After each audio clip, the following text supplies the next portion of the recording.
Dnes je nedeľa 12. januára a nás čakajú dva zápasy v kategórii U12. Naši mladí športovci sa postavia proti dvom bratislavským družstvám BSC a Karlovka. Predzápasová rutina nesmie chýbať ani v šatni. Dneska sme si prebrali kľúčové body, ktoré sú pre nás dôležité. Zamerali sme sa na to, čo chceme dosiahnuť v nadchádzajúcich zápasoch. Hovorili sme o našich silných stránkach, o tímovej spolupráci a o tom, ako sa brániť proti súperom. Dôležité je, aby sme si udržali pozitívny prístup a sústredili sa na hru. Nemáte ešte plány na leto? Navštívte našu stránku www.mibacamps.com a vyberte si svoj ideálny basketbalový kemp. Tešíme sa na vás. Po tímovom stretnutí nasledovala rozcvička. Najprv sme sa venovali dvojtaktom s loptami, aby si naši hráči mohli zvyknúť na koše a rozprúdili si krv. Potom sme prešli na dynamický stretching, ktorý nám pomohol pripraviť sa na dnešné výkony. Rozcvičku sme zakončili stresnými hodmi, čo je vždy dobrý spôsob, ako si precvičiť presnosť. Pred začiatkom zápasu sme nezabudli pozdraviť našich súperov a teraz už naozaj nič nestojí v ceste tomu, aby prvý zápas mohol začať. A je to tu úvodný rozkok a naša lopta. Hneď od začiatku sme sa chopili iniciatívy a podarilo sa nám streliť prvé body. Naši hráči ukázali skvelú kvalitu v obrane, kde sa nám darilo zastavovať súpera a neumožniť im ľahké koše.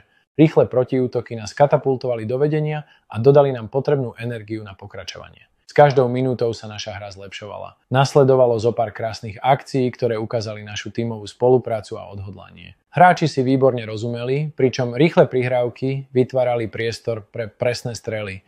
Každý pohyb na palubovke bol dynamický a premyslený, čo prispelo k plynulosti našej hry.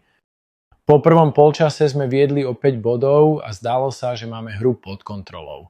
Naši hráči sa naozaj snažili a bojovali, aby udržali krok so superom. Však 3. a 4. štvrtina už boli v znamení tímu BSC Bratislava, ktorý začal dominovať na palubovke. Ich presné strely a efektívna obrana nám sťažili situáciu a my sme sa ťažko dostávali k bodom. Bohužiaľ, nový rok sme začali s prehrou. Napriek tomu sme sa snažili vyťažiť z tejto skúsenosti to najlepšie. Po zápase nás ešte čakalo pozápasový odzdrav a gratulácia súperovi. Každá prehra je lekcia a my sa určite poučíme a budeme sa snažiť byť lepší v následujúcich zápasoch. Každá prehra mrzí, ale nemali sme veľa času na to myslieť. Hneď po prvom zápase nás čakal druhý duel s ďalším bratislavským tímom Karlovkou. Naši hráči sa rýchlo zregenerovali a opäť začali so skvelou energiou. Zápas sme odštartovali s odhodlaním a nasadením, ktoré bolo viditeľné od prvých sekúnd.